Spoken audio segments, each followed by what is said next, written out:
Bonjour et bienvenue à notre premier événement de notre série. Bienvenue à la deuxième partie de la journée d'aujourd'hui. Nous sommes ravis de vous voir si nombreux. Toutes les places sont occupées et ça me plaît beaucoup. Maintenant, nous allons procéder aux interventions des experts et à la table ronde. Je vous prie de vous munir d'un casque parce que la table ronde et aussi les interventions des experts seront en français et en allemand avec une traduction simultanée. Dès que vous allumez votre casque, vous allez pouvoir profiter de l'interprétation. Avant de démarrer, les organisateurs aimeraient faire une petite remarque. Cette série de 8 événements qui seront organisés au cours des prochains 18 mois est soutenue par la Fondation du Bade-Wurtemberg et le programme Nouveau Horizon et par la collectivité européenne d'Alsace. Un grand merci à ces deux institutions pour leur soutien. Maintenant, j'aimerais vous présenter les différents partenaires du projet. Venez me rejoindre ici sur le podium.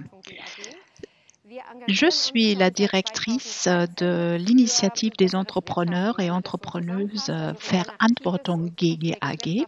Depuis 2013, on s'engage pour une meilleure gestion économique. Nous nous engageons pour une gestion régénérative et durable sous forme d'un réseau. Maintenant, je passe la parole à Stefanie Lampe, la directrice du Architekturschaufenster. Nous sommes une association à Karlsruhe et on s'engage pour la culture de la construction, l'architecture et l'urbanisme, tout ce qui couvre le bâti et nous organisons divers événements et expositions. À côté de moi se trouve Katharina Brockstedt. Elle représente Envirobat Grand Est. Je suis la coordinatrice d'Envirobat Grand Est. À Strasbourg, il y a plusieurs Envirobats dans le Grand Est, 3 dans l'ensemble. On organise des présentations, des conférences, des événements pour les experts du bâtiment et pour les collectivités territoriales, pour les communes et pour les maires qui s'intéressent à la construction durable, à l'urbanisme durable. Et maintenant, nous avons encore un autre partenaire de l'Eurométropole de Strasbourg, Fanny Le Gall, qui devrait être aujourd'hui, mais malheureusement, elle a été empêchée par un autre événement. Et le dernier membre ici sur le podium, c'est David Seiler, membre fondateur de Circular Black Forest. Oui, j'ai fondé Circular Black Forest avec Anna Reiners et nous sommes une entité de coordination pour la transformation circulaire du bâtiment et de l'économie dans son ensemble.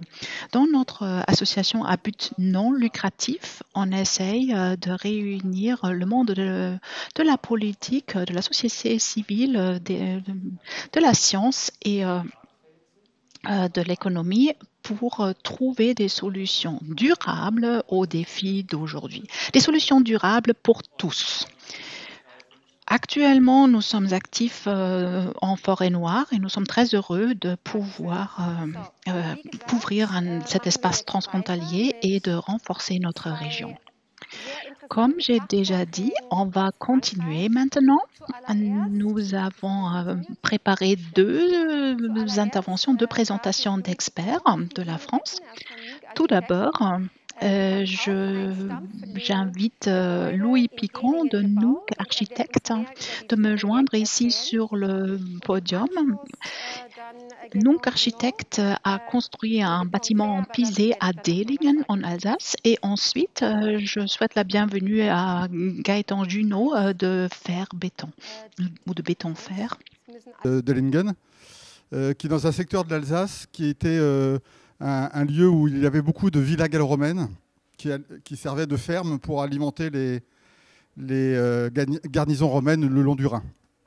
Et donc, le projet, c'était de faire l'équivalent d'un petit musée autour du passé gallo-romain de cette région et de ce village, en profitant des fouilles d'une villa gallo-romaine qui se trouve à 800 mètres du centre du village. ce qui est intéressant dans le choix du maître d'ouvrage, alors le maître d'ouvrage, c'était la communauté de communes. C'est une communauté de communes qui regroupait à l'époque 26 communes. Et il y avait 14 000 habitants en total sur les 26 000 communes. Donc, sur les 26 000 habitants sur les 14 communes. Donc, vous voyez, c'était des communes de toute petite taille. Là, c'est 300 habitants. Et leur volonté, c'était de faire vivre le village. Donc, ils ont décidé de faire ce petit musée, non pas sur le site du Fouille, à l'écart du village, mais au plein cœur du village, en rénovant la maison principale du village qui était en ruine et qui datait du XVIIe siècle. Et ça, c'était un choix très important. Donc l'objectif du concours qui avait été lancé, c'était de recréer le gabarit global de cette maison, donc recréer le toit d'origine, et de prolonger, de reconstruire sur l'emplacement de la grange à l'arrière, qui avait été détruite par un incendie. Donc il y a eu un concours. Un concours, il y avait 5 équipes qui ont concouru. Nous avons proposé un projet où l'extension, sous un toit en latte de mélèze, on a créé l'extension en pisé. C'était la volonté de partir en pisé.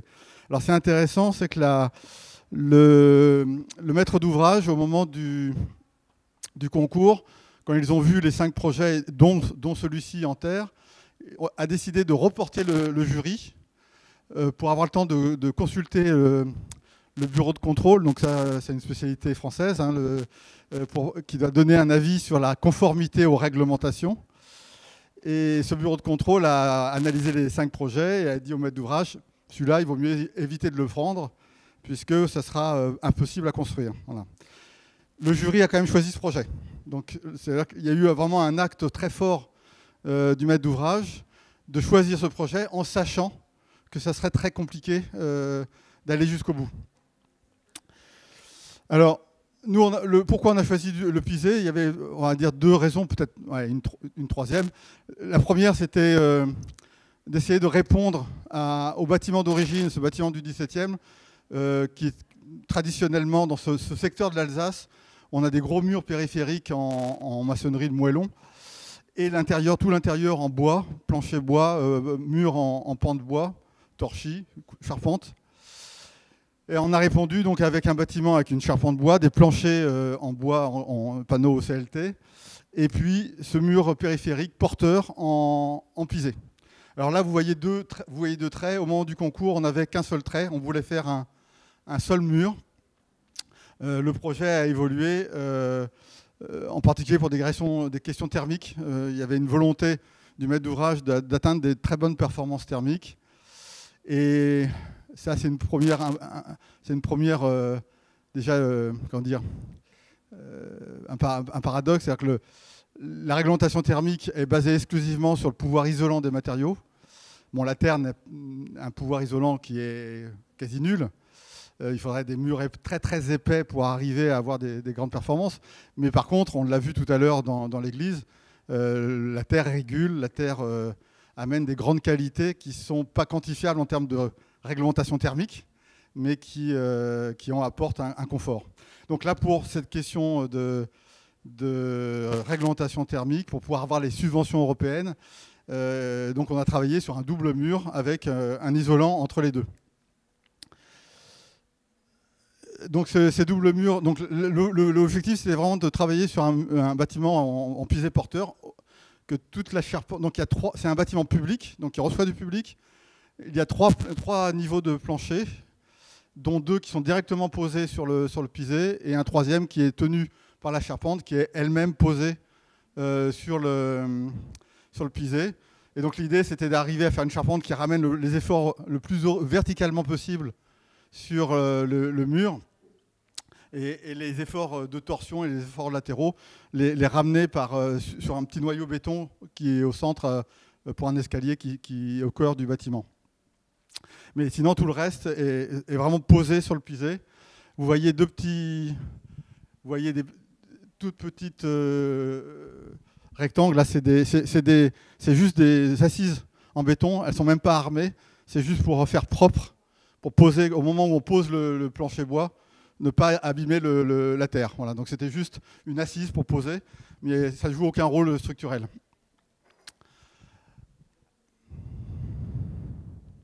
Donc, comme l'avait prédit le bureau de contrôle, qui avait été consulté et qui très rapidement donc, a donné un avis défavorable au projet, puisque en 2008, au moment où on a commencé le projet, il n'y avait aucune réglementation sur la construction en terre en France.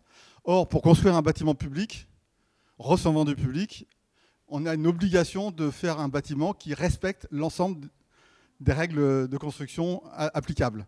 Donc pour la terre, il n'y en avait pas, donc pas possible de construire en terre pour ce bâtiment. C'est logique parce que toutes les règles de construction, toutes les normes sont apparues après la Seconde Guerre mondiale, à un moment où on ne construisait plus du tout en terre, donc personne ne s'était posé la question de faire des règles autour de la construction en terre.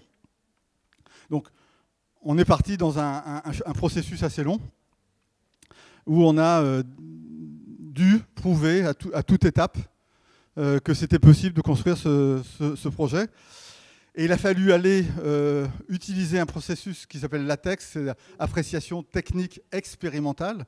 Donc c'est quelque chose qui est fait pour des innovations technologiques. Or, c'est pour le plus ancien matériau du monde, quoi. C'est la Terre. Hein. Donc on est quand même dans un processus un peu schizophrène. Alors, on a fait plein de... Donc on a d'abord choisi la terre. Donc on a trouvé une terre à 2 km du site. C'était une carrière qui faisait des graviers pour les routes, mais qui donc triait la terre et jetait la terre. Donc on a récupéré cette terre qui était pas utilisée. Et on a fait avec. C'est pas la meilleure terre. Vous voyez, la belle courbe pour le piser, c'est la courbe en pointillé, hein, qui est une courbe où la granulométrie est régulière du plus petit grain au gros grain. Nous, on avait un petit peu trop d'une partie, et donc proportionnellement pas assez des autres. Et c'était une terre qui était un peu trop hydrophile, qui aimait trop l'eau. Donc il a fallu travailler sur le moyen de contrer ça. Donc on a fait beaucoup d'essais. Il y a eu une centaine d'éprouvettes qui ont été réalisées, cassées, pour essayer de définir quel était le mélange qui serait le meilleur pour garantir une stabilité, même en... On a fait des éprouvettes sèches et des éprouvettes complètement humides, saturées d'eau, et pour voir jusqu'où elles tenaient. Voilà. Alors malheureusement, à l'époque, on n'était pas encore suffisamment armé sur cette question de terre. On a opté pour un mélange de 2% de chaux et de 2% de ciment. Et, voilà. Aujourd'hui, on ne ferait plus ça. On irait chercher une autre terre pour essayer de trouver le mélange. Mais on est parti là-dessus. Donc je vous ai parlé des 2 murs. Dès l'instant où on a eu 2 murs, le bureau de contrôle nous a demandé, mais prouvez-nous qu'il n'y aura jamais d'humidité entre les 2 murs, qu'il n'y aura pas d'humidité résiduelle entre les 2 murs, parce que s'il y en a, on ne pourra pas voir si cette eau est là, et donc il pourrait y avoir des dégâts, des dégradations par l'intérieur, sans qu'on puisse le voir. Donc on s'est lancé dans à nouveau des études assez complexes. On a refait des essais sur la porosité de cette terre, sur sa chaleur intrinsèque, sur plein d'éléments qui nous permettaient de pouvoir faire un calcul assez précis sur le transfert de vapeur, mais en prenant en compte la phase liquide, c'est-à-dire que le fait que la vapeur, à un moment donné, peut condenser dans la terre et voir qu'est-ce que ça donne. Donc c'était des calculs assez complexes. On n'avait pas de référentiel. On avait trouvé une étude au Canada et une étude en Australie qui abordaient ces questions-là. Et on a travaillé d'abord sur ces 2 extrêmes et on a eu au fur et à mesure les résultats de notre terre qui se trouvaient entre les deux. Donc ce qui fait qu'on a pu avancer. Ce qui nous a permis de voir une chose très importante, c'est que le pisé, quand on le construit, il est à 15% d'humidité à peu près pour pouvoir le tester. Et à terme, une fois qu'il est sec, il est à 2% d'humidité, puis il va varier tranquillement en fonction des saisons. Donc en haut, c'est le mur intérieur, donc on a 2 murs. Donc le mur intérieur, c'est celui qui va porter le bâtiment. Et le mur extérieur, on va l'appeler le mur protecteur. Voilà. Donc le mur intérieur, vous voyez, il a très rapidement une variation d'humidité qui est très régulière et très faible. Aucun problème. Celui du bas, il est plus exposé aux intempéries, donc il va avoir une variation plus importante, mais c'est pareil, ça reste très très stable. Le seul problème qu'on avait, ce qu'on voit, c'est au début, la première année, au moment où le pisé sèche, on a un dégagement d'humidité importante. Donc quand on construit avec 2 murs, la question c'était comment arriver à faire en sorte que l'humidité qui va sécher, qui va partir des 2 côtés du mur, entre les 2 murs, elle aura forcément de l'humidité qui vient des 2 côtés. Et vous voyez, au milieu, c'est l'isolant. Si on ne réglait pas ce problème, on avait beaucoup d'humidité qui allait stagner dans l'isolant. Donc ça nous a fait choisir, ça nous a fait faire 2 choix. Je vais tout de suite aller derrière. 2 choix. C'est de faire le mur extérieur préfabriqué au même moment que le mur intérieur. C'est-à-dire que tous les deux ont été faits avec la même terre, au même endroit, c'est-à-dire que le mur porteur il a été fait sur place tout de suite, et les murs préfabriqués, c'est des modules qui ont été faits à 200 mètres de là, dans une petite grange. Et on les a laissés sécher 9 mois. C'est-à-dire que le bâtiment a continué à grandir avec le mur porteur, et l'autre a attendu, et on les a assemblés 9 mois plus tard, de manière à les amener presque secs. Ça nous a amené, donc c'est un choix important parce que ça nous a amené à devoir aussi repenser l'esthétique de la paroi extérieure, puisque d'un mur pisé sur place, on arrivait à un mur en module. L'intérieur, lui, est pisé sur place. Donc, dès l'instant où on a décidé ça, forcément, on nous a posé la question, prouvez-nous que quand le mur, si jamais le mur extérieur se déverse, ces fixations ne vont pas arracher le mur porteur. Donc il a fallu faire une série de tests à l'arrachement de toutes les vis, de toutes les chevilles, qui étaient largement bons. À ce moment-là, on nous a dit bah non, c'était sur un prototype, ça ne marche pas, il faudra le refaire sur le mur définitif parce que ça ne sera peut-être pas la même composition de terre. Donc on a refait ces éléments plus tard. Voilà, c'est pour vous montrer un peu l'énergie qu'il a fallu déployer. Et donc, pour un petit chantier, c'est un bâtiment qui fait au total 1000 mètres carrés. Normalement, en 14 mois, 15 mois d'études, c'est le temps normal pour faire un projet comme ça. Là, il nous a fallu 40 mois d'études, parce qu'on a fait beaucoup d'essais, et on est allé présenter donc, au CSTB, donc, qui est l'organisme en France qui établit les règles et qui décerne les fameux ATEX. Et donc, l'équipe d'architectes et le maître d'ouvrage, ensemble, nous sommes allés présenter cet ATEX, et nous avons obtenu le droit donc, de construire ce bâtiment. Donc après, c'est 40 mois de combat. Donc ça, c'était bien. Alors après, il a fallu trouver des entreprises sachant le faire. Donc on avait organisé, au cours de ces 40 mois, on avait à plusieurs reprises organisé des sortes de petites fêtes dans le village ou le village d'à côté pour inviter des entreprises à venir voir comment on faisait le pisé, pour essayer de convaincre des entreprises à venir. Le résultat, c'est qu'elles sont toutes parties en courant. Et donc, on n'a pas eu d'entreprise locale voulant travailler dessus.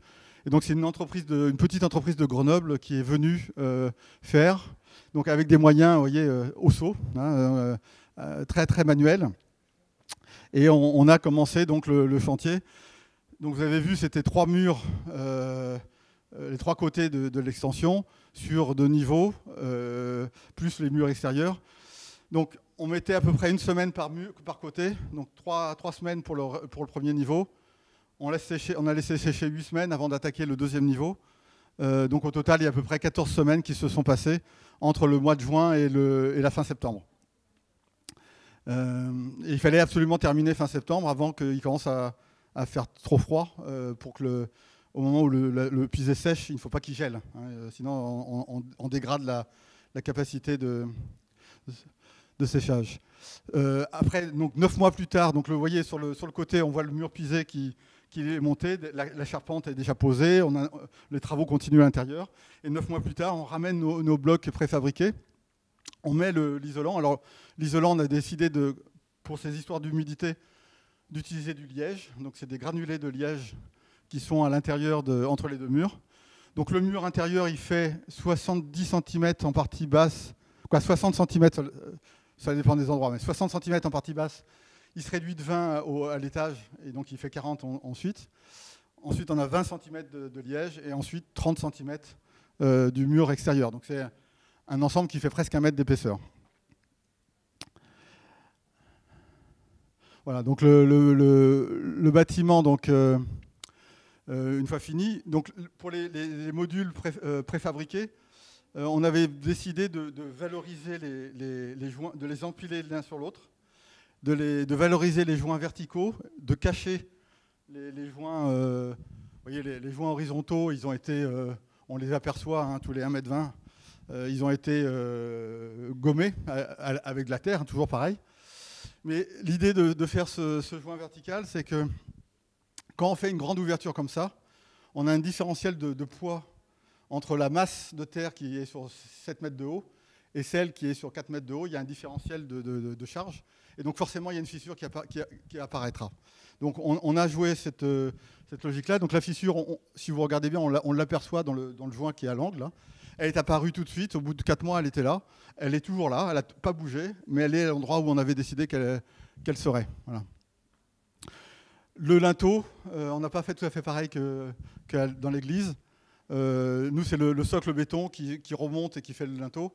Et donc devant, c'est des briques de terre compressée qui ont été maçonnées devant le linteau béton. Voilà. Ensuite, très rapidement, le pignon sud n'a pas de mur extérieur empisé. Il a une façade vitrée. Ça, c'était un clin d'œil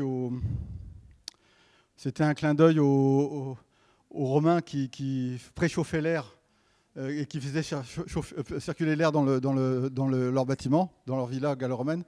Donc là, c'est pareil, l'air passe par ce mur. Donc en hiver, c'est le dessin du milieu. On ferme, quand il fait vraiment très, très froid, on ferme tout et l'air devient un espace qui se chauffe et qui va chauffer le pisé. En été, là, tout en haut, au contraire, on ouvre des évents en partie haute et l'air circule très très vite pour évacuer la chaleur.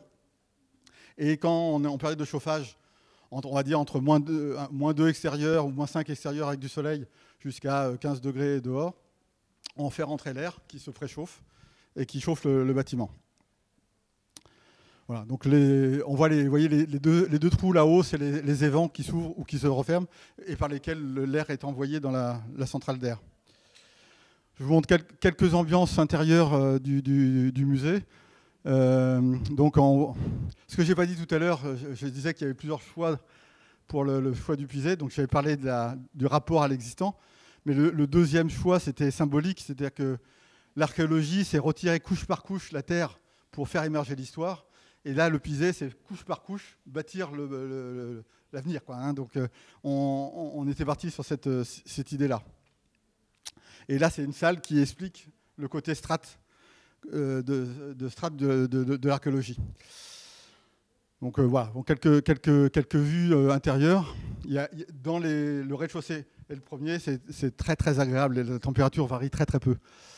Moi, ce que j'aime beaucoup, et je vais terminer bientôt, c'est le côté très humain du pisé. Là, vous voyez, il y a plein de... Je crois qu'on le voit encore mieux après. On voit plein de petites vaguelettes. Comme les ouvriers utilisaient des seaux et qui lançaient les seaux dans la banche, il y a ce niveau les graviers ne sont pas horizontaux. Donc on a ces couches qui apparaissent de ce geste. Et puis là aussi, le lundi matin, ils sont là, c'est très bien pisé. Le vendredi soir, ils en ont un peu marre, c'est beaucoup moins bien fait, mais c'est vivant, quoi. C'est la vie d'un chantier qui se voit sur le mur, quoi. Voilà. Donc, l'année dernière, donc, pour les 10 ans du bâtiment, le ministère de la Culture a décerné ce label là, qui est Architecture contemporaine remarquable. Donc c'est quelque chose qui nous a beaucoup honoré, mais qui honore surtout aussi le maître d'ouvrage qui a pris un risque énorme, qui a été jusqu'au bout, alors que c'était un ensemble de petites communes. Donc c'est un bâtiment, c'est un label qui protège le bâtiment pour 100 ans. Donc on parlait tout à l'heure, est-ce que dans 100 ans, ça sera toujours là? Oui, a priori, le ministère de la Culture y croit. Donc ça, c'est plutôt bien. Donc je termine juste sur trois petites images pour dire ce qui a évolué depuis. Donc ça, c'était un combat. Depuis, en 2018, donc 10 ans après le début de notre cours, 2018-2020, il y a des guides de bonnes pratiques sur les techniques de construction en terre qui ont été publiés. Alors le guide des bonnes pratiques, c'est le niveau 1 des règles. On n'est pas encore dans des vraies règles, mais ça commence à pouvoir donner un référentiel pour pouvoir construire. Nous, aujourd'hui, depuis le bâtiment de Dellingen, on a eu plusieurs projets de terre porteuse. Aucun n'est allé jusqu'au bout. Soit parce qu'il y a eu un hasard un hasard, je dirais, de situation qui a fait que ça n'a pas pu se faire, ou simplement un maître d'ouvrage qui, à un moment donné, par exemple, on avait une très belle salle en Bauge, en Bretagne, qui s'est arrêtée juste avant la consultation des entreprises, parce que d'un coup, le conseil municipal a changé et ils ne croyaient pas à la terre, donc ils ont annulé tout. Donc ça reste encore difficile à faire avancer. Aujourd'hui, là, je vous montre un projet qui vient d'être livré à Paris sur des briques de terre. Aujourd'hui, on utilise plutôt des briques de terre que le pisé, parce que voilà, c'est aujourd'hui plus simple. Ça, c'est des briques de terre qui viennent protéger un mur en paille. C'est-à-dire que c'est une construction en sur bois et paille.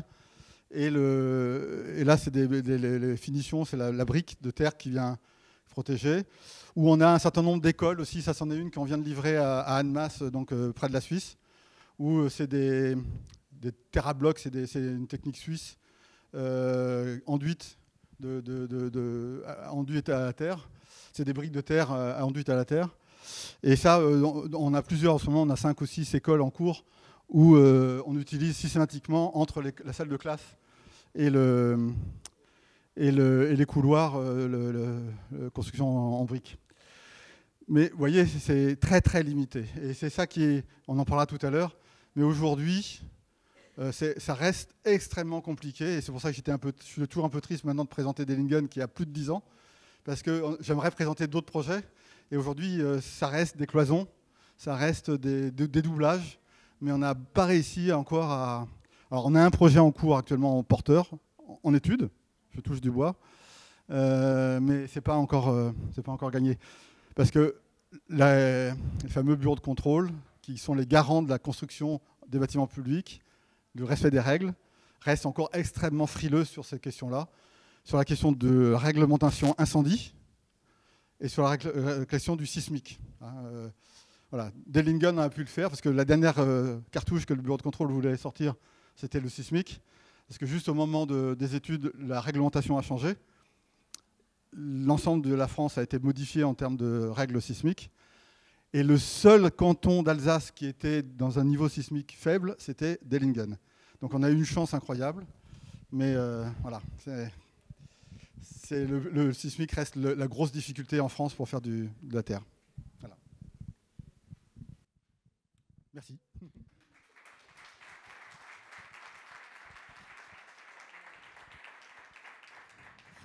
Merci beaucoup, Monsieur Piquant. Merci beaucoup dans l'ensemble. Je vais maintenant inviter Gaëtan Junot, qui est gérant de projet chez Bétonfer. Il était maître d'ouvrage au projet de Paris où ils ont travaillé avec des éléments préfabriqués en béton et il va faire une petite présentation sur ce projet. Merci. Donc, bonjour à tous. Je me présente, Gaëtan Junot de la société Fer, je suis conducteur de travaux. Et donc je vais vous présenter les premiers prémurs en béton du groupe Fer. Donc pour vous présenter un peu le groupe Fer, on est un bétonnier. Donc on fait des prémurs en béton, on fait des prédales et on fait tout ce qui est béton prêt à l'emploi en Alsace. Donc pour vous présenter un peu le projet, donc... Ok. Donc dans un premier temps, on verra les différentes techniques de terre crue à travers l'histoire, donc que vous avez déjà vues. Et après, je vous présenterai vraiment le premier projet, donc la médiathèque Jean Carré à Paris, et après d'autres applications possibles qui interrogent le groupe Fer. Donc pour le coup, sur cette slide, je ne vous apprends pas grand-chose. Vous êtes certainement mieux renseigné que moi sur toutes les techniques, mais donc de ce que j'en tire et ce que j'en conclus, c'est que toutes ces techniques sont faites sur chantier, et servent de remplissage. Donc nous, sur ce projet de la médiathèque, c'est Philippe Madec qui nous a consultés en direct. Il nous a un peu challengé et il voulait qu'on réussisse à créer des bétons de terre préfabriqués. Donc cette médiathèque, elle se situe dans le 19e arrondissement de Paris. C'était un projet qui est censé accueillir les migrants sur Paris, avec une partie bibliothèque et une partie avec tout ce qui est services sociaux, assistantes sociales et tout ce qui s'ensuit. Donc le projet était composé de 32 murs préfabriqués, donc vous les voyez sur la droite, qui se situent sur une ossature bois et qui ne sont donc pas porteurs. Donc vous voyez, donc c'est sur 4 étages avec un rez-de-chaussée bas, donc en gros on a 6 lignes de murs, donc 32 au total. Donc nous, nos bétons, nous on fait, à la base on ne fait pas béton de terre, on fait que du béton. Donc ils nous ont challengés, on a accepté, on a décidé de relever le défi et ils nous ont dit vous savez faire des bétons préfabriqués en béton, donc vous allez nous en faire en terre. Donc on a essayé de faire un peu le même principe. On a utilisé les mêmes méthodes et les conseils des différents bureaux d'études et des différents architectes. Donc Philippe Madec nous a mis à disposition le BE-Terre de Grenoble. On a travaillé ensemble, donc ensemble, c'est-à-dire faire le bureau d'études FER et eux, pour créer une formule, donc à la base sans ciment, et monter des murs. Donc on a fait des premiers prototypes de murs qui étaient à l'horizontale, pour après se dire, bah purée, on arrive à les faire à l'horizontale, pourquoi pas les faire à la verticale. Donc là, vous avez un plan de mur. Donc le mur se situe sur un tasseau en bois. On y met une ossature qui remplace le treillis dans un béton habituel. On y met la terre, 2 élingues métalliques qu'on coupera à la fin sur chantier et on pourra le poser. Donc un enjeu pour le groupe, c'était de les fabriquer sur notre site. Donc la terre venait du même chantier, donc de la médiathèque dans le 19e. Ils ont creusé, concassé et criblé cette terre sur un partenaire sur Paris qui depuis a fermé. Ils nous ont créé des big bags et nous les ont envoyés en Allemagne, donc sur le site d'Akern, donc faire un site en Allemagne qui fait du béton fibré ultra haute performance. Donc là-bas, on a décidé de les monter les murs et de les transporter de nouveau sur Paris par camion.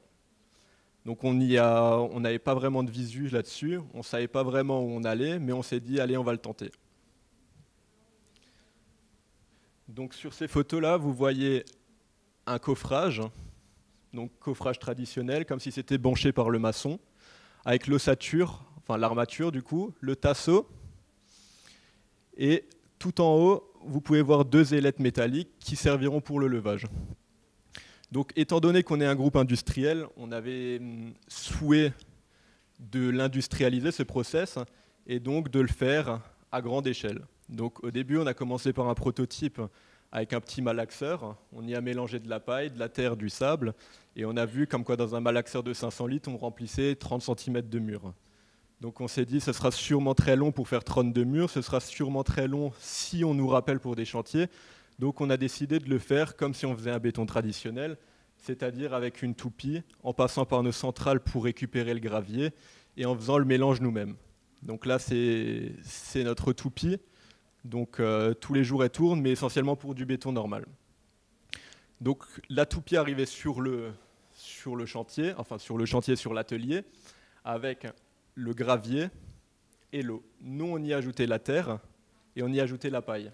On la faisait tourner un certain temps pour ensuite remplir les murs. Donc sur la gauche, vous voyez un mur qui est coulé et décoffré, prêt à sécher en Alsace, enfin sur le site d'Akern, pardon, en Alsace, sur le site d'Akern. Et après, on devait encore les transporter en Fémoville. Donc là, vous voyez déjà comme quoi c'est assez bancal, c'est fragile, la terre est fragile. On minimisait le nombre de levages pour éviter de la casser. On a décidé de transporter ces murs par Fémoville, donc c'est des camions avec un rack, où le camion vient embriquer ce rack, le charge et le transporte quasiment à plat. Donc on a 2 Fémoville qui tournent, qui prennent les chocs des routes donc de manière hydraulique, qui évitent beaucoup de chocs. Donc quand on est arrivé sur le chantier à Paris, donc là c'est encore en phase de chantier, le défi c'était vraiment de suivre le charpentier. Donc, le charpentier fonctionnait en mettant son sol, mettait ses tasseaux. Nous, on devait imbriquer nos murs dedans. Lui mettait le tasseau haut et faisait la même chose. Donc, en gros, on se suivait. Chaque semaine, on posait à peu près 5 murs dans l'objectif de le suivre et de lui laisser le temps de poser son platelage. Donc, c'était un réel défi pour nous. Donc là, vous voyez le type de rack.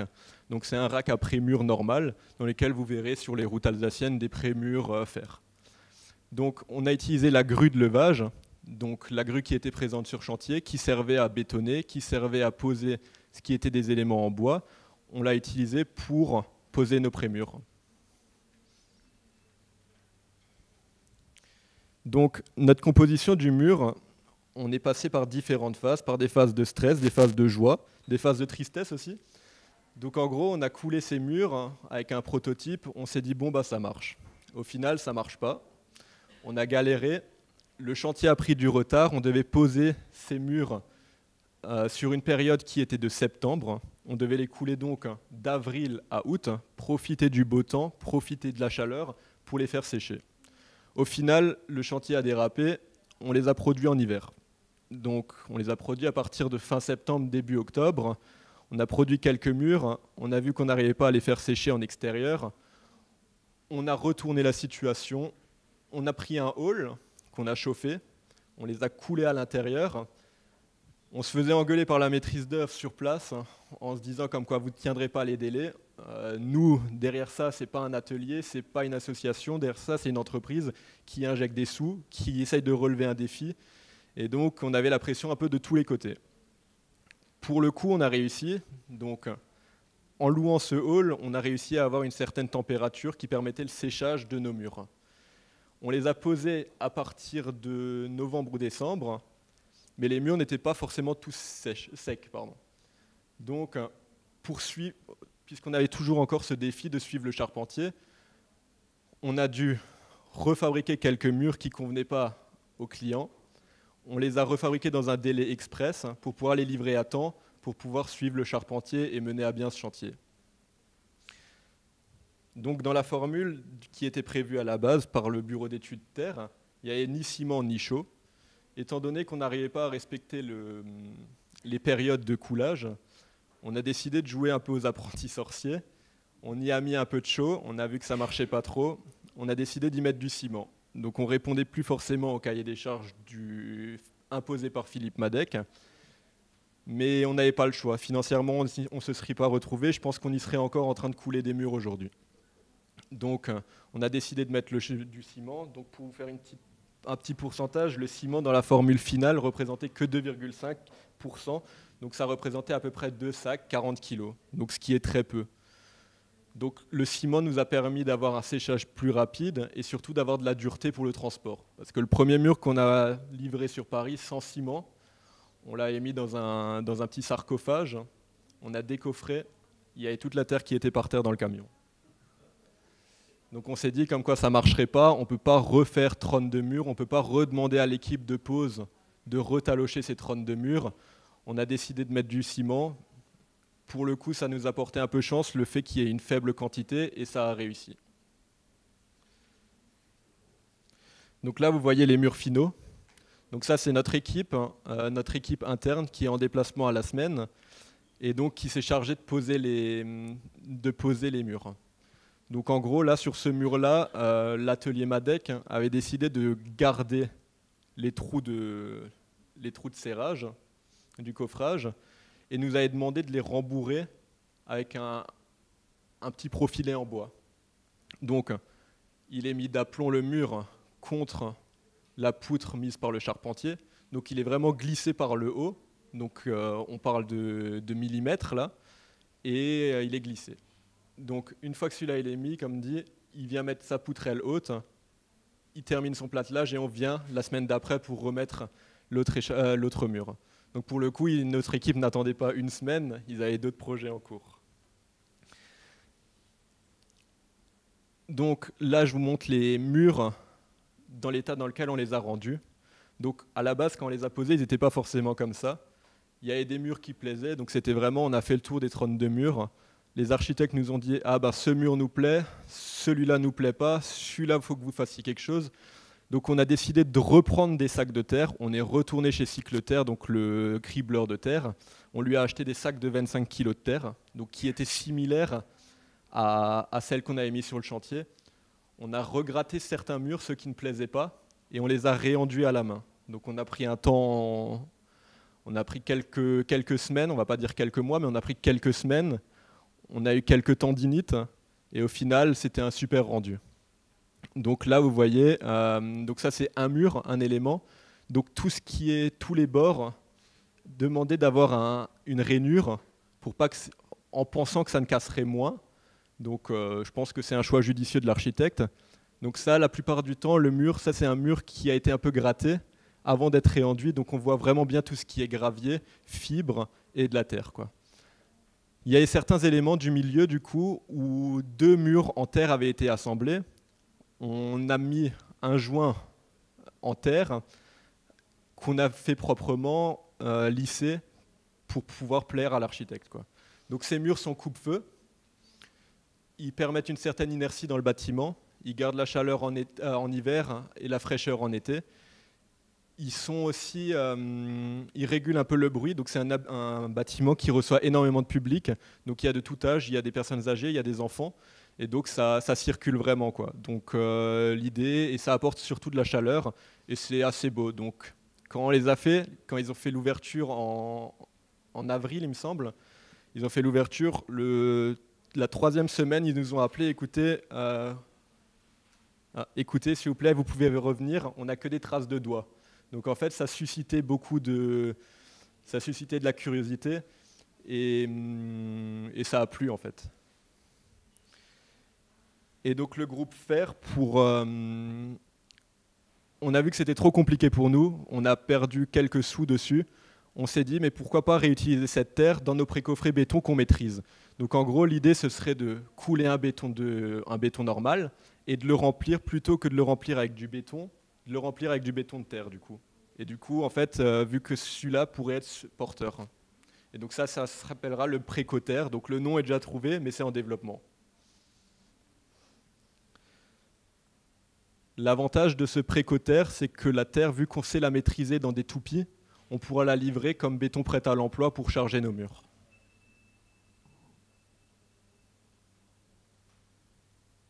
Et du coup, c'est du béton de terre.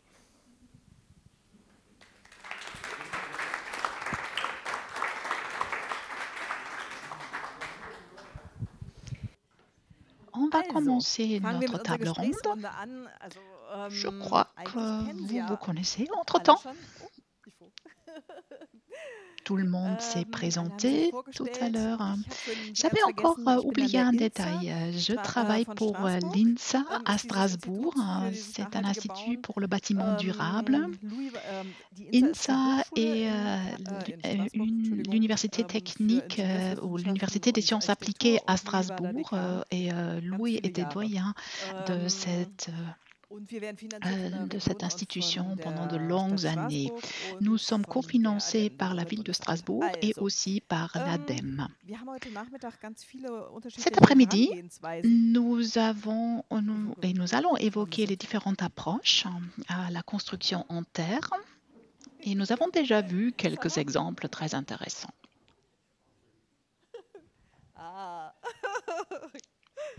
Okay. Alors, nous avons vu différentes approches, d'une approche tout à fait artisanale avec beaucoup de main-d'œuvre non qualifiée qui ont travaillé avec des seaux, vraiment un travail rudimentaire, jusqu'à des murs préfabriqués en béton en terre, jusqu'à des méthodes de construction high-tech. On va peut-être commencer par l'approche artisanale. Monsieur Löffler, nous avons déjà discuté les questions que je voulais vous présenter. Ça tombe bien parce que nous avons déjà pris un peu de retard. Quand on a visité votre église, nous avons vu que la façade était vraiment durable et on avait l'impression que ce bâtiment a été réceptionné hier. Et j'aimerais bien savoir d'où viennent ces caractéristiques et aussi les avantages, les inconvénients que vous attribuez à la construction en pisé. Ok, la durabilité. Je ne sais pas trop. Je pense que la qualité de notre pisé était bonne. Nous avons très bien compacté le matériau. Peut-être c'était aussi le mélange, la granulométrie. C'est une granulométrie de 8,22, donc relativement fin. Et nous avons très bien travaillé ce matériau. Je crois que ça, c'est un point très important. Et nous avions les barrières d'érosion à toutes les 50 cm, même à des endroits où, après coup, on a constaté qu'on n'en avait pas besoin. Mais peut-être ça contribue aussi à la durabilité du bâtiment. Nous avons déjà dit beaucoup de choses par rapport au pisé. Et il y a peut-être un élément que je juge important. Il faut savoir ce qu'on veut obtenir. Est-ce qu'on veut créer un bâtiment durable, éco-compatible, ou est-ce qu'on veut économiser des coûts, etc. Et il y a une des grandes entreprises d'éléments préfabriqués qui travaillent maintenant avec de la terre. Et je dis, ok, c'est bien beau, mais il y a déjà des briques. Ça, c'est un élément préfabriqué. Pourquoi il faut recommencer à inventer la roue? Mais il faut toujours se poser la question, est-ce qu'on veut réduire son empreinte écologique? Là, il faut travailler avec la terre et avec des briques en terre, parce que ça, c'est le matériau le plus durable. De l'autre côté, on peut aussi mettre l'accent sur l'esthétique, sur l'espace qu'on crée. Et quand on veut créer un espace esthétiquement intéressant, c'est tout à fait acceptable de fournir un grand effort. Pour construire cette église avec du main-d'œuvre qualifiée et payée, le mètre carré coûterait 800 à 1000 euros. C'est trop, mais comme on a pu travailler avec les membres de la paroisse, ça allait. Alors, il faut toujours se poser la question, qu'est-ce qu'on veut obtenir? Est-ce que c'est l'empreinte écologique qui est au focus ou s'il y a d'autres choses? Il faut prendre la décision. Pour l'esthétique, le pisé offre les meilleures possibilités et il y a aussi les solutions intermédiaires, par exemple du pisé un peu moins stable, où on pourrait rajouter du ciment, mais à mon avis, ce n'est pas une bonne idée. Nous sommes encore en train de chercher la bonne solution, ici dans notre bureau d'architecture aussi, et tout dépend aussi de la commande également. Actuellement, nous sommes en train de construire une école, et pour améliorer le climat intérieur, nous mettons de l'enduit en terre sur les murs en construction légère. Et j'ai obtenu ce que je voulais. L'accent devait être mis sur le climat intérieur. Et nous avons pas mal de demandes. Nous avons tout un portfolio de produits avec lesquels on peut travailler. Il y a également les normes correspondantes. Nous avons fait beaucoup de progrès dans ce domaine. Quand je regarde ce qui se dit au niveau ce qui s'enseigne au niveau de l'université, nous faisons beaucoup de progrès. C'est un processus en cours. Je ne peux pas dire plus. Merci. Louis, qu'est-ce que toi, pour les inconvénients et les avantages de la terre, qu'est-ce que tu dirais là-dessus? Parce que tu as dit beaucoup de choses. Ça aussi. Prends les deux, désolé. Grande question. Hein. Sur le pisé. Alors sur le pisé, donc nous dans notre cas, il y avait une envie à l'époque de vouloir travailler sur le pisé. On était aussi dans un environnement rural où la question de la pression foncière n'existe pas. On peut se permettre d'avoir des murs très épais. Voilà. Quand on veut construire à Paris ou à Strasbourg, en pleine ville, un mur de 60 cm, 70 cm, c'est beaucoup de mètres carrés qui ne peuvent pas être utilisés. Donc c'est pour ça qu'aujourd'hui, la brique est l'une des pistes qu'on utilise le plus aujourd'hui, parce que le pisé là, est trop complexe. Voilà. Ce que je voulais juste dire par rapport au pisé, et qu'on a retrouvé à l'église aussi, c'est un matériau, quand on va à Dellingen, le première chose que font les gens, c'est de caresser le mur. C'est un mur qu'on a envie de caresser. Et aujourd'hui, 11 ans après sa construction, il n'a pas bougé. Il s'est pris des orages, il s'est pris de la neige, mais il n'a pas bougé. Il reste très agréable à caresser. C'est un bâtiment à caresser. Voilà. Donc ça, c'est la grosse qualité du pisé. Voilà. Par contre, par rapport au prix, le bâtiment de Dellingen a coûté exactement le prix que le maître d'ouvrage voulait mettre au départ, sur un bâtiment qui n'était pas en terre quand ils ont imaginé. Et ça, c'est possible. Le pisé coûte cher, mais construire en pisé, ça veut dire construire brut. Donc tout le reste de notre projet a été le bois brut, sans finition. Quand il y a eu du béton, c'était du béton brut, comme à l'église. Et donc, le fait qu'il n'y ait pas de plâtre, pas de peinture, tout ça, c'est des économies d'échelle qui font que globalement, le projet est sorti au même prix que ce qu'il aurait dû être, ce qui était imaginé, quoi. Donc moi, je suis très optimiste par rapport à ça. C'est-à-dire que le coût n'est pas un problème, c'est la façon dont on pense l'ensemble du projet qui gère la question du coût. Voilà.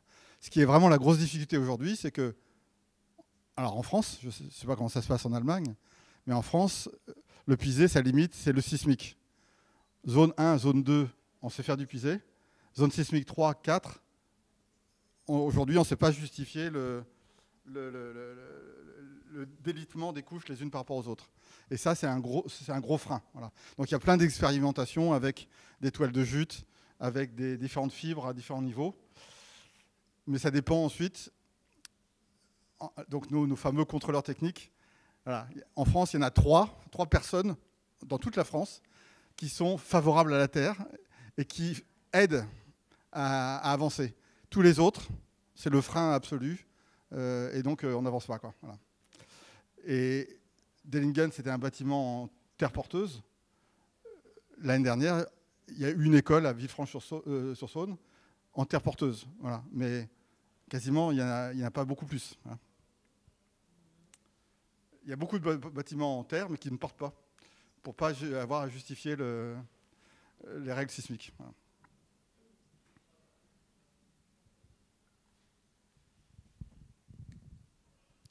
Après, est-ce un drame? Il y a bien une solution trouvée. Monsieur Junot, vous m'avez parlé. J'ai une question totalement technique avant, merci, la même question. Vous m'avez parlé dans la préparation de la fissuration des panneaux. Pourquoi? C'est lors du levage, hein, c'est ça? C'est vraiment lors du levage et surtout du séchage où on voit des fissurations. Et donc en fait, le souhait de l'architecte et du client, c'était de ne pas voir tout ce qui était grain, donc la granulo, comme sur un mur pisé. C'était vraiment d'avoir des murs le plus lisses possible. Donc voilà. Donc on n'avait pas vraiment intérêt à avoir des fissures. Donc il y en a qui sont intervenus, mais qui sont acceptables. Mais donc le client, lui, souhaitait vraiment un rendu nickel. On a bien vu, il y a des approches très différentes. L'imperfection des deux murs en pisé et aucun problème. Hein. On le voit, c'est magnifique, c'est très très très beau. Mais c'est vrai, si on veut quelque chose de parfait, d'uniforme parfait, c'est compliqué. J'ai oublié de te demander une question. Louis, c'est la composition de ton mur. Comment tu as réussi à que ça soit à peu près homogène? Parce que quand on est venu à l'église, il y avait l'artisan nous a dit qu'ils n'ont pas pu faire avec la terre à côté parce qu'en fait, il n'y avait pas assez de terre pareille, en fait. Il y avait trop de différentes compositions. Comment vous avez fait pour Dellingen pour avoir une sorte de garantie que la terre est un peu égale parce que vous ne l'avez pas fait mélanger dans une énorme usine? Donc, en fait, on a trouvé une carrière de gravier à 2 km qui triait le gravier de la terre. Et la terre n'était pas utilisée. Et comme c'est une carrière, il y avait toujours la même terre. Donc c'était très homogène. Voilà. Ok, parfait. Il faut être proche d'une gravière. Gravière, on dit? Carrière, pardon. Gravière, c'est pour nager. Pour vous, vous faites plus de murs actuellement. Vous voulez quand même continuer? Est-ce qu'il y a des inspirations qui ont été faites aujourd'hui, des idées ou... Du coup, moi, c'était mon premier et seul chantier en terre. Le rendu que j'ai vu aujourd'hui était très beau, mais ça répond pas forcément aux attentes d'un préfabricant et d'une adaptation au chantier en telle sorte. Parce que nous, l'idée, c'était vraiment de suivre l'avancée du projet. Et là, en gros, dans tous les projets qu'on a évoqués aujourd'hui, c'est vraiment la terre, le centre du projet. Donc en gros, ils construisent autour de cette terre, alors que nous, on était un petit lot et on devait s'adapter aux autres et à toutes les contraintes chantier. Merci. Ja, danke. Monsieur Dorstelmann, avant de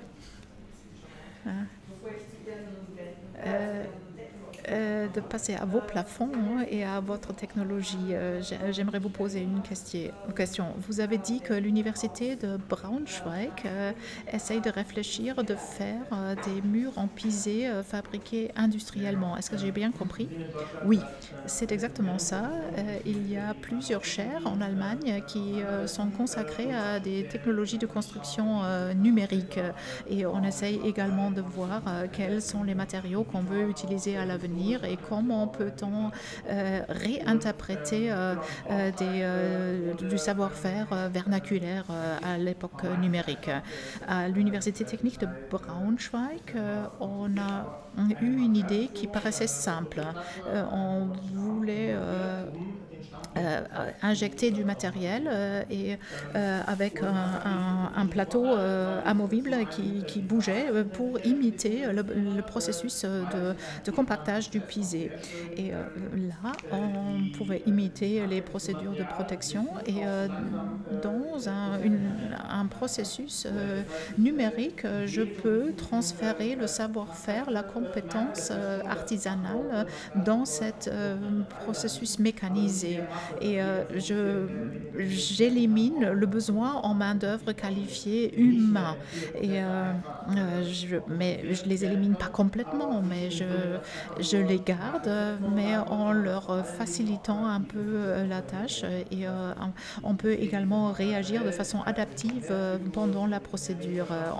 J'ai besoin de l'être humain pour voir, OK, le matériel se comporte comme tel, je dois peut-être régler. Avec l'intelligence artificielle, je peux également modifier un peu la composition et ça c'est un exemple où on peut faire converger les deux approches. Vous m'aviez dit que vous avez également réfléchi à la préfabrication. Est-ce que vous pouvez commenter? Oui, c'est exactement ça. Mais notre idée était que ces éléments préfabriqués devraient avoir aussi un aspect esthétique. En montrant le joint. Mais là, il faudrait vraiment tenir compte aussi d'un concept architectural. Alors, quand un brick-en-terre, quand on travaille avec un brick-en-terre, ça a aussi un aspect esthétique. Et quand on travaille avec la préfabrication, parce que nous manquons de main-d'œuvre, nous devons le faire, il faut réfléchir qu'est-ce que l'architecte fait avec ça. Et nous voulons thématiser le joint. Nous voulons modifier, changer de matériel et faire ce que Bolzhäuser avait fait il y a de longues années avec son usine de briques en Suisse. Bolzhäuser, c'était l'entreprise qui a construit la maison de Martin Rauch. Et je crois qu'eux, ils ont tout à fait un modèle, développé un modèle pour l'architecture de demain. Et nous allons faire exactement la même chose. Nous allons travailler avec les différents joints. Nous essayons de voir comment utiliser l'élément de préfabriqué et de rester honnête, de montrer que c'est préfabriqué et de changer un peu l'esthétique. Quand on n'est pas honnête en architecture, on génère des coûts. Et là, on essaye de faire un tournant radical parce que nous pensons à l'empreinte carbone. Nous voulons réaliser une architecture durable, honnête, pour avoir une solution qui tient ses des promesses. Et le jalon l'aune à laquelle on mesure notre succès, c'est l'empreinte carbone. On fait encore quelques tests, mais d'ici 1 an ou d'ici 18 mois, on va voir si on a réussi à faire du progrès. Il y a beaucoup d'impulsions viennent de cratères, et il y a une thèse de maîtrise, par exemple, un travail de maîtrise où je vole quelques idées. Je pense que c'est OK. Je crois que la combinaison entre notre réflexion et ton approche, nous avons un potentiel. Mais ce sont les architectes qui doivent agir. Je vais revenir sur quelques questions techniques. C'est assez incroyable ce que nous venons de voir. C'est la toute première fois qu'on peut construire des plafonds en terre qui n'ont pas besoin d'une structure de bois. Ça, c'est une nouvelle extraordinaire pour moi et des caractéristiques qui ressemblent à du béton armé. Ça me paraît très intéressant aussi. Alors, d'où ma question. Qu'est-ce qu'il faut avoir comme caractéristique de la terre pour pouvoir l'injecter et comment peut-on travailler sur le chantier? Et une autre question. L'osier est relativement lisse. C'est pas un élément comme l'acier pour armer du béton qui a une rugosité plus importante. Alors, comment vous faites pour que la terre ne glisse pas sur l'osier?